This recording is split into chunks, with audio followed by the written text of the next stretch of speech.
Morning guys. আগের থেকে এখন শরীরটা অনেকটা ভালো আছে। তো মেনলি যে কারণে ভিডিওটা করছি, আজকে আমার বরের থেকে ফোনটা একটু ধার নিয়েছি, নয়তো আমি তোমাদেরকে দেখাতে পারবো না। মানে আমাদের কি বলবো, মানে আমাদের সোশ্যাল মিডিয়ায় এমন কিছু বিকৃত মস্তিষ্কের মানুষও বিরাজ করে, যাদের কারণে সোশ্যাল মিডিয়াটাকে ওপেন করা আর যায় না। তো কালকে আমি পোস্ট করেছিলাম যে আমি তোমাদেরকে পোস্টটা দেখাচ্ছি, নয়তো তোমরা না রিলেট করতে পারবে না।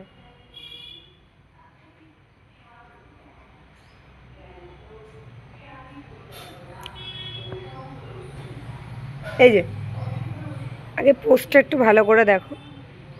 এখানে আমি লিখেছি, একজন বিশ্বস্ত, দায়িত্ববান, পরিষ্কার, মাঝবয়সী, বাড়ির কাজের মহিলা চাই। এখানে আমি কি ডিমান্ডিং পোস্ট করেছি আমি নিজেও তা জানি না। আমি যখন এডিট করব আমি এটা স্ক্রিনশট তুলে সাইডে দিয়ে দেবো, তোমরা দেখে নিও। তো সেখানে দেখাচ্ছি, দেখো।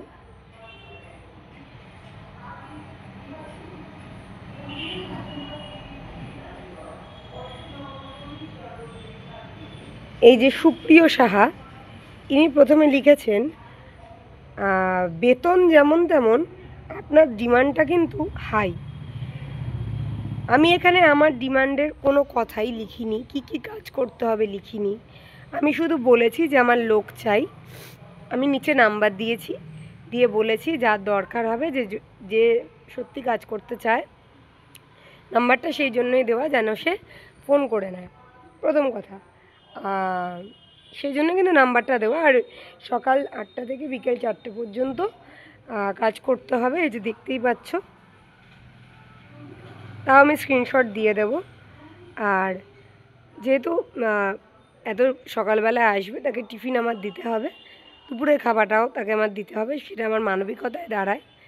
এবং আমি তাকে 5,000 টাকা করে দেব, ঠিক আছে? তো প্রথমে লিখলো উনি যে বেতন যেমন তেমন,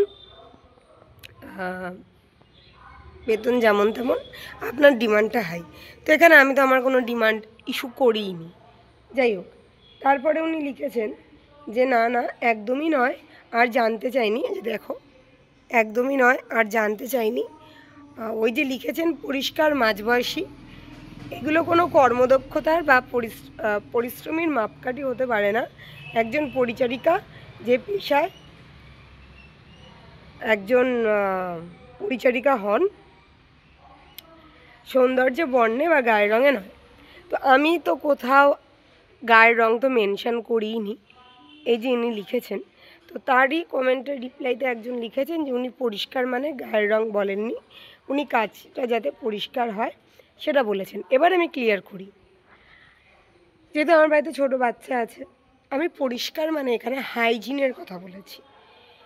আজকে আমি যদি আমার হাইজিনটাকে মেনটেন করতে না পারি, তাহলে আমি একটা বাড়িতে গিয়ে কাজ করব, সেই বাড়িটার হাইজিনটাকে আমি মেনটেন করতে পারবো না। সবার আগে আমাকে আমার নিজের হাইজিনটাকে মেনটেন করতে হবে। আমি হাইজিনের কথা বলেছি, মূর্খ। ওনার মাথায় যে কি আছে, ঘটে কি আছে ভগবান জানে। ঘটে তো বোধহয় ঘিলু তো নেই, ঘটের মধ্যে বোধহয় গু রয়েছে, গু গু। মানে আসে এরা সোশ্যাল মিডিয়ায় হাঁক দিয়ে আসে, বোধহয় হেঁকে চলে যায়। মানে নিজের জীবনের সমস্ত ফ্রাস্ট্রেশনগুলোকে কীভাবে সোশ্যাল মিডিয়ায় উগড়ানো যায় এরা খুব ভালো করে বোঝে। মানে এদের জন্য একটা নর্মাল পোস্টও করা যাবে না, এরা এতটাই বিকৃত, মানে কি বলবো, মানে বিকৃত মানসিকতার লোকজন হয় আর কি। তো যাই হোক, এটাই আমার ছিল এটা বলার। মানে ভুলভাল বার্তা দেওয়া হয় এবং কমেন্ট বক্সে সেই ধরনের ভুলভাল আক্রমণাত্মক পোস্ট করা হয়, যার কোনো মানে হয় না। তো এখন আমরা বাড়ির সবাই অনেক ভালো আছি। আমি কোনো দিনই কোনো মানুষজনকে গায়ের রঙে বিচার করি না, কারণ এর আগেও আমার বাড়িতে অনেক মেয়ের ছিলেন যাদের গায়ের রঙটা একটু হয়তো চাপা।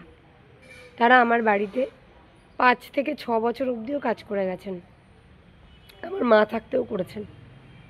তো সেই মানসিকতার লোক আমি নই।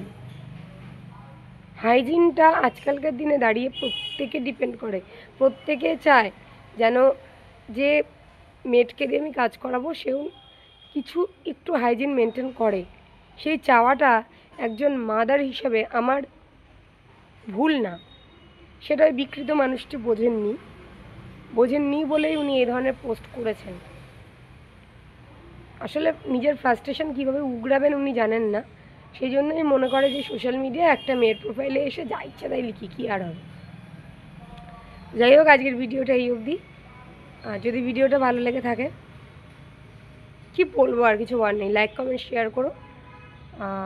আমার ইউটিউব চ্যানেলটা মৌসুদ তোষ ব্লগ, অনেক অনেক ভালোবাসা দিও। আর ফেসবুক মৌমিতা সেন, সেটাকেও ফলো করতে কিন্তু ভুলো না। বাই।